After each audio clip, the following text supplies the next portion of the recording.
तो ये जो कामयाबी है वो मेरे पास नहीं है। हालात खराब हों तो जो तहफ़्फ़ुज़ है वो मेरे पास नहीं है। मेरे पास इतना पैसा नहीं है, ना किसी और शख्स के पास इतना पैसा है जो आपको दे सके, जो आपके हालात और आपकी मुश्किलों को हल कर सके। लेकिन एक शख्सियत के पास है जो कहता है सोना मेरा है और चांदी मेरी है। हालेलुया। जो ये कहता है कि शेर का बच्चा तो भूखा रहेगा। शेर का बच्चा समझते हैं उन्होंने क्यों कहा? कलाम में क्यों लिखा हुआ है? शेर जो है वो जंगल का क्या है? बादशाह है। वो एक खूनखार जानवर है, उसको किसी की परवाह नहीं है। उसको बस ये है कि मैं जिन्नू ही पैना बस उन्होंने ले आना है।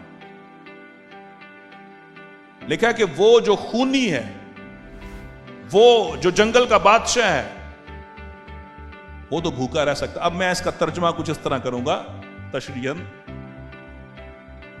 कि बादशाह दा मुंडा ते भूखा रह सकता है पर खुदा दा तालिब भूखा है। Hallelujah, hallelujah.